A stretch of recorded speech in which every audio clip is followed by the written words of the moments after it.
ঘরের ধারে কাঠের গায়ে বছর বছর দুধ খায়, খেজুর গাছ নিয়ে এমনই সব মজার মজার প্রবাদ রয়েছে। বন্ধুরা, আজকে আমি এসেছি কুষ্টিয়া সদর উপজেলার জগতী এলাকার মিনাপাড়ায়।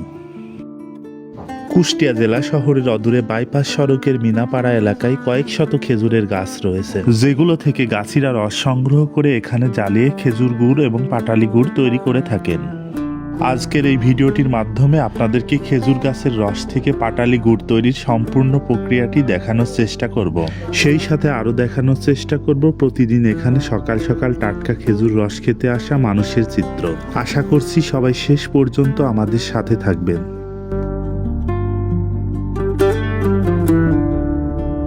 যারা খেজুর রস সংগ্রহের জন্য গাছে হাঁড়ি বাঁধেন তাদেরকে গাছি বলা হয়ে থাকে। গাছিরা আগের দিন দুপুরবেলা ভালো করে গাছ কেটে গাছে হাঁড়ি বাঁধেন খেজুর রস সংগ্রহের জন্য।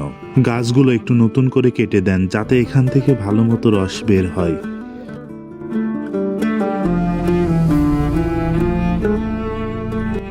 গাছ কাটা শেষ হলে এখানে থাকা মাটির হাঁড়িগুলো ভালো করে গাছের সঙ্গে ঝুলিয়ে দেওয়া হয়।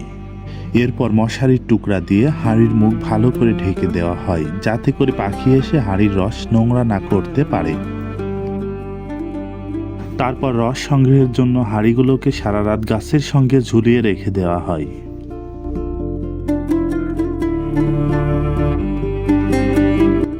পরের দিন খুব ভোরে সূর্য মামা জাগার আগে এই গাছ থেকে রসের হাঁড়িগুলো নামিয়ে ফেলা হয়।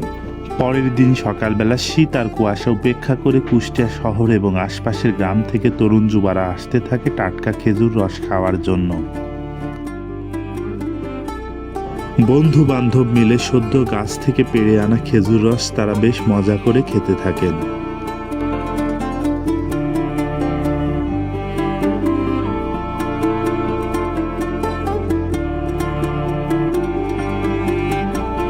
এখানে প্রতি গ্লাস রসের দাম 10 টাকা, এক হাঁড়ি একসাথে নিলে 250 টাকা।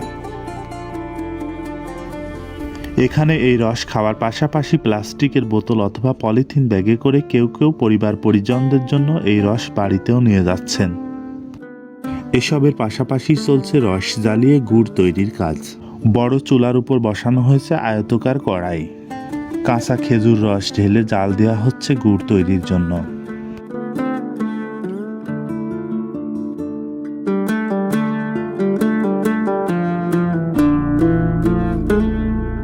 মিষ্টি খেজুর গুড় দেখতে যেমন মজা, বানানোর কায়দাটাও তেমন মজাদার। উচ্চ তাপে এই রস কড়াইয়ে 2 থেকে 3 ঘন্টা জাল দিতে হয়।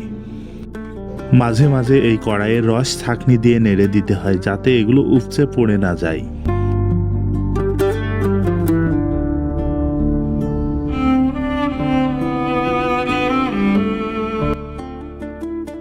ক্রমাগত তাপ দেওয়ার ফলে রসের জলীয় অংশ বাষ্প হয়ে উড়ে যায়। রসের জলীয় অংশ কমতে কমতে একসময় গুড় ঘন হয়ে আসে।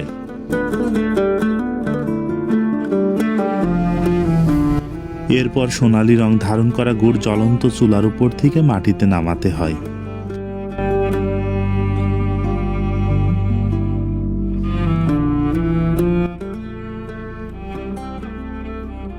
মাটিতে নামানোর পরে এই গুড় আরো ভালো করে নাড়াচাড়া দিতে হয় যাতে পাটালি জমানোর সময় ভালো করে জমাট বাঁধে।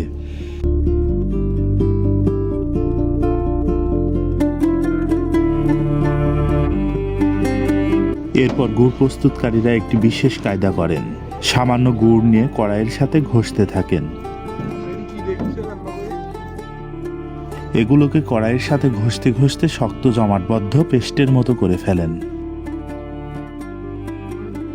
উনারা বলছেন এগুলো কড়াইতে থাকা ঝোলা গুড়ের সাথে মিশিয়ে দিলে সেগুলো জমাট বেঁধে যাবে।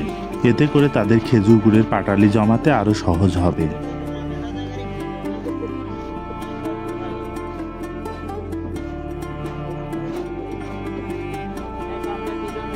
এরপরে উনারা জমাট বাঁধা গুড়গুলো ঝোলা গুড়ের সাথে ভালো করে মিশিয়ে নেন।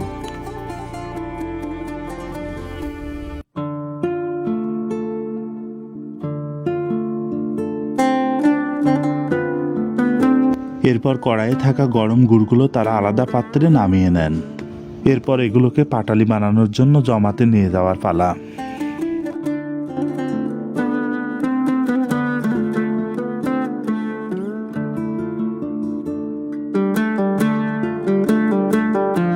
এবারে এই ঝোলা গুড়গুলো দিয়ে পাটালি তৈরি করার পালা, বা এগুলোকে নির্দিষ্ট আকারে আনতে হবে।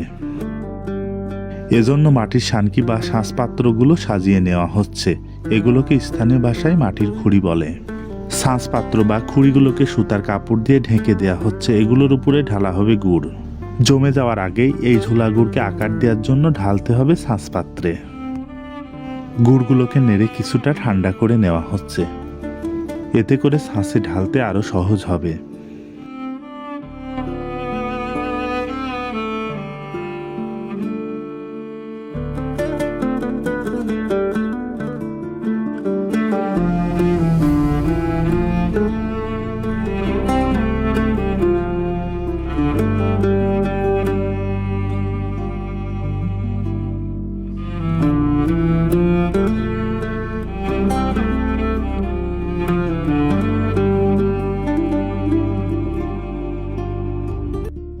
দশ মিনিটের মধ্যে খেজুরের পাটালি গুড়গুলো শক্ত হয়ে যায়।